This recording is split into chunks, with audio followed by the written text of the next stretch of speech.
Dans cette troisième vidéo, on va essayer d'harmoniser à présent le facteur stabilité, le facteur clarté avec la méditation sur le souffle. Donc je vous invite à prendre une position confortable et qui elle-même déjà est à la croisée des chemins entre stabilité et tonicité, sans tomber dans l'extrême de la stabilité qui serait une forme de relâchement, parce que stabilité et relaxation, s'il y en a trop, ça conduit à une forme de relâchement, puis de torpeur et de sommeil. Et l'extrême de la clarté, c'est une forme de tension. On veut méditer, on veut faire bien. Donc c'est de trouver ce corps qui exprime la jonction entre ces deux facteurs, pour commencer, établir le corps dans son état naturel.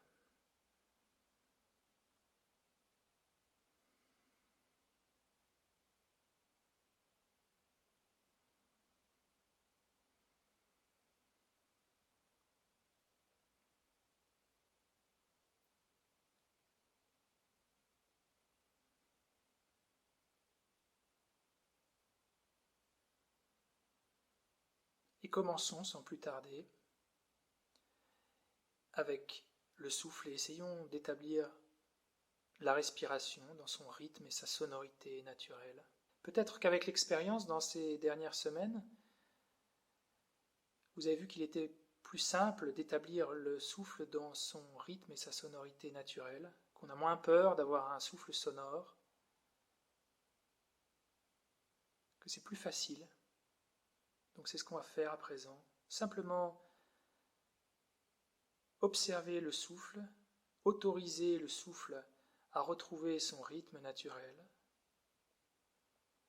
Et sur l'expiration particulièrement, développer plus de détente, de calme, de sérénité, d'attention.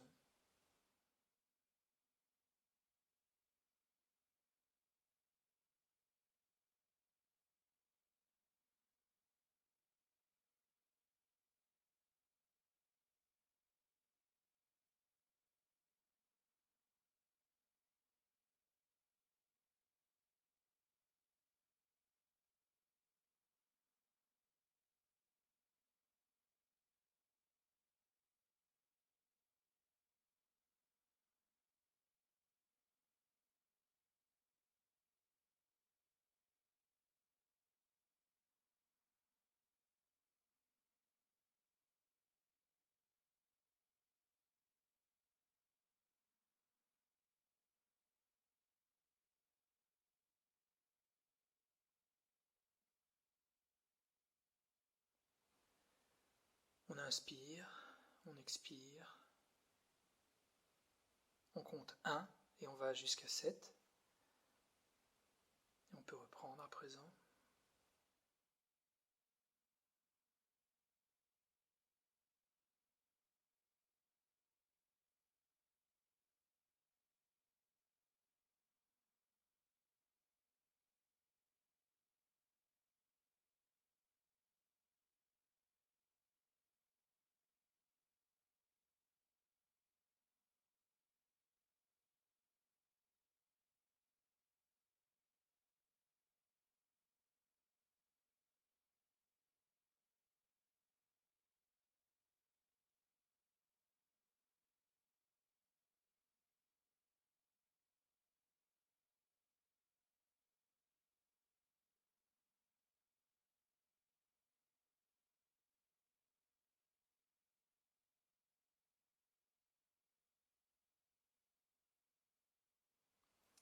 Il n'y a pas beaucoup de contrôle à avoir pour établir le souffle dans son rythme naturel.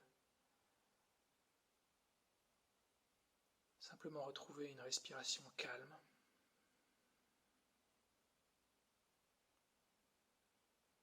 Et quand on a une respiration qui est contrainte, qui est saccadée, c'est difficile à l'esprit d'observer cela.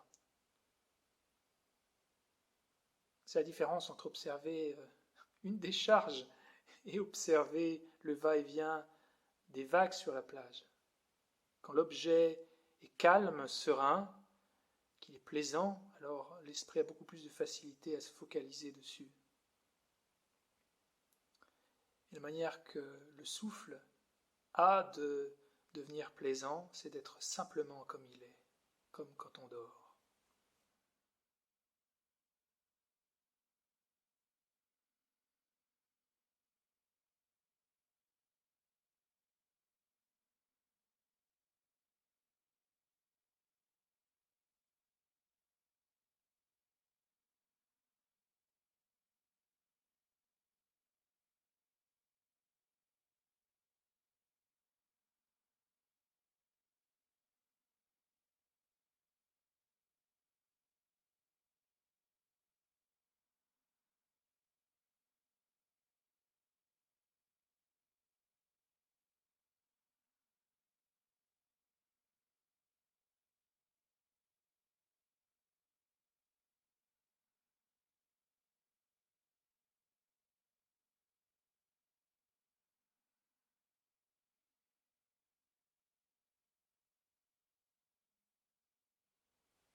Il faut à la fois abandonner presque tout contrôle et à la fois avoir un minimum de contrôle parce que sinon on pense à autre chose.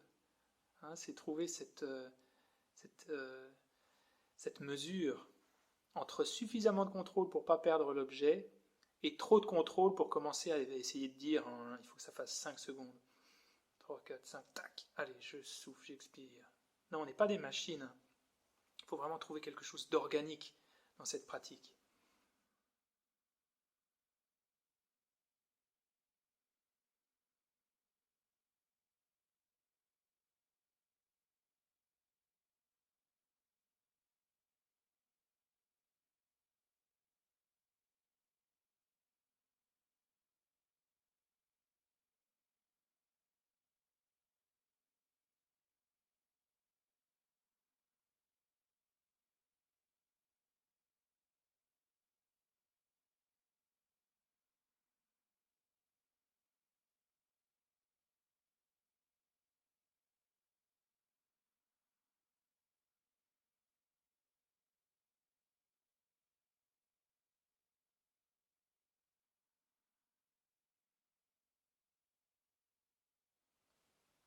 Et si l'esprit a été distrait, alors on donne à ces distractions le minimum d'énergie possible également.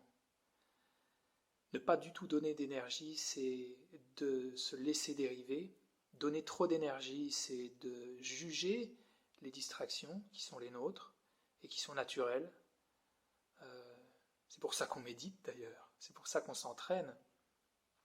Donc on observe que l'esprit a été distrait, qui s'est focalisé sur autre chose que le souffle. Eh bien, on le reconnaît simplement et sans essayer de commenter, de dire oh c'est la 15e fois que ça arrive en une minute, simplement revenir sur l'objet.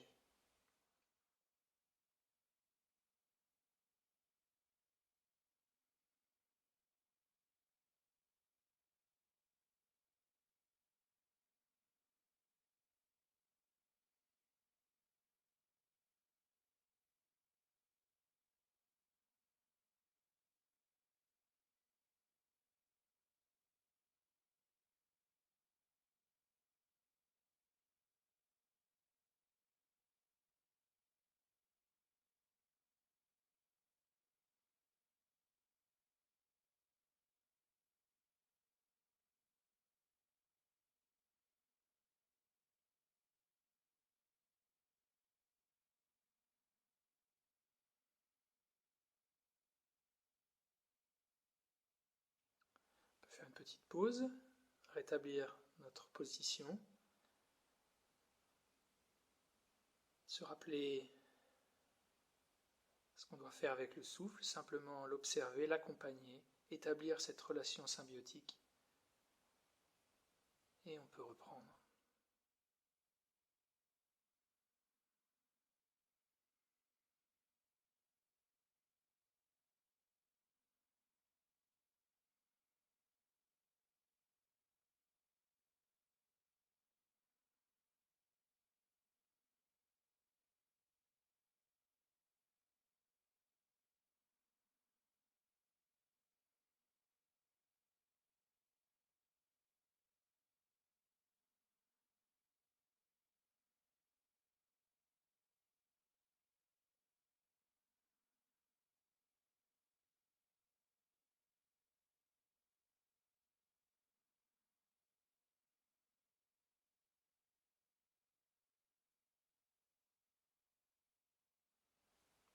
va pouvoir le faire une dernière fois avant d'essayer d'harmoniser la stabilité et la clarté mentale.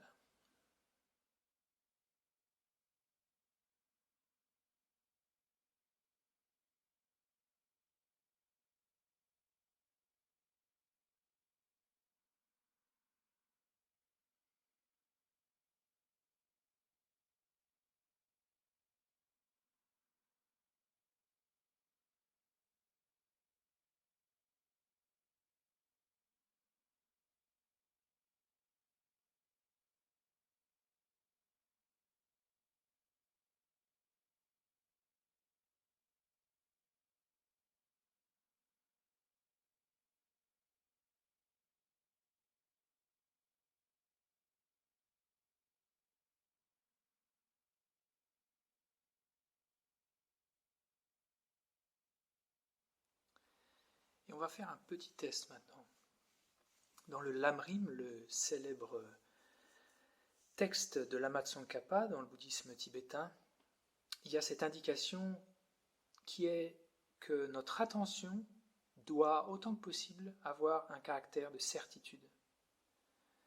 C'est-à-dire que quand on est focalisé sur le souffle, c'est un peu ce qu'on a vu dans la deuxième vidéo, on doit essayer d'explorer de temps à autre, de manière non discursive, est-ce que je suis conscient d'être conscient du souffle?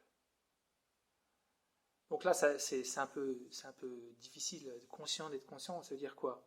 Est-ce qu'on est conscient d'être en train de méditer sur le souffle? Ou plus simplement encore, est-ce qu'on est conscient du souffle? Et quand on sait qu'on est conscient du souffle, c'est qu'on est conscient d'être conscient du souffle. Et ça peut sembler un petit peu abstrait, mais quand à la fois on est conscient du souffle et conscient qu'on est conscient du souffle, alors on établit l'observateur, l'esprit, nous qui sommes en train de méditer dans le transat, et on gagne beaucoup plus à la fois en stabilité et en clarté mentale. Donc c'est ce qu'on va essayer de faire juste pour une fois. Donc vous allez faire cette respiration et à l'intérieur de cette petite session, essayez une fois ou deux de vous demander est-ce que je suis bien en train de méditer sur le souffle? Essayez de le reconnaître. Et quand on cultive cette reconnaissance, on cultive cette impression mais je fais bien ce qu'il faut. Et c'est producteur d'une grande joie de se dire mais je contrôle mon esprit, je suis conscient d'être conscient du souffle. C'est un petit peu indicible et je vous laisse le découvrir. Ça demande peut-être beaucoup de répétition et d'expérience peut-être que de sentir à quel point c'est important d'avoir cette certitude qu'on est bien connecté à l'objet de méditation et en l'occurrence ici le souffle. On peut essayer.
Et si c'est abstrait, difficile pour vous de sentir ce qui est indiqué par ceci, vous pouvez essayer dans la journée de regarder un arbre par exemple, regarder un objet dans la sphère visuelle, et à la fois d'être conscient de l'objet et de savoir que vous êtes conscient de cet objet. Et on peut d'ailleurs s'entraîner à méditer sur un objet visuel, pourquoi pas. Donc on observe par exemple une plante, et de reconnaître au moment où on connaît cette plante, où on est focalisé sur elle, qu'on est bien en train d'être conscient d'elle.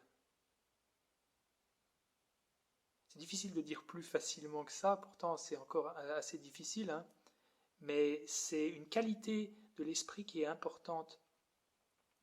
Et on peut essayer de la développer parce que ça génère beaucoup de cette clarté. On va essayer à nouveau de percevoir ce caractère de certitude maintenant.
Et vous allez peut-être sentir que, alors que vous essayez de comprendre de quoi on parle quand on parle de cette certitude qui connaît, cette conscience qui est consciente, cette métacognition, peut-être une forme un petit peu de tension qui s'installe dans l'esprit. C'est pour ça que maintenant, on va essayer d'harmoniser ces deux facteurs de la manière suivante. On va avoir cette inspiration qu'on va essayer de rendre claire, en tout cas de gagner de cette clarté mentale pendant l'inspiration, de cette impression de certitude. Ah ouais, je suis bien en train de méditer sur le souffle, et sur l'expiration de détendre, de retrouver le souffle naturel, de retrouver la sonorité du souffle naturel.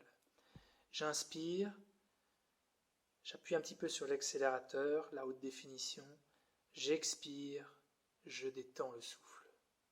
C'est des instructions qu'on retrouve dans la libération naturelle de Padmasambhava et qu'on va essayer maintenant.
Et avec cette indication, c'est d'essayer de trouver le juste milieu maintenant. Quand on développe trop d'attention, on finit par sombrer. Quand on développe trop de clarté, on finit par être excité mentalement. Et bien, quand on fait une respiration de chaque, on indique à l'esprit la direction pour trouver cet équilibre. Donc on va reprendre maintenant. Sur l'inspiration, plus de clarté. Sur l'expiration, plus de détente et de stabilité.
vous remarquerez peut-être la variation du souffle entre l'inspiration et l'expiration. Quand on demande et qu'on travaille sur la clarté, peut-être que le souffle sera un peu plus ténu et que pendant l'expiration où on essaie de se focaliser sur la détente, le souffle sera un peu plus ample, plus sonore.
On va faire une dernière fois. On peut vérifier la position de notre corps, bien se souvenir, sur l'inspiration on gagne en clarté, en intensité, sans trop en vouloir, et sur l'expiration on établit le souffle dans son rythme naturel, dans sa détente naturelle.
Et nous avons terminé.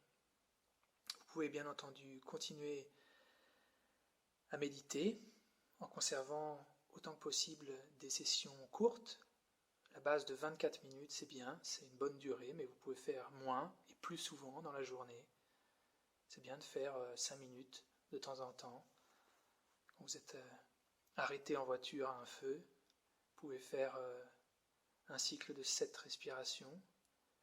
Chaque fois que vous avez un petit peu de temps, essayez de construire ces éléments qu'ensuite, peut-être, quand vous aurez l'occasion d'avoir 24 minutes, vous allez pouvoir assembler les uns avec les autres.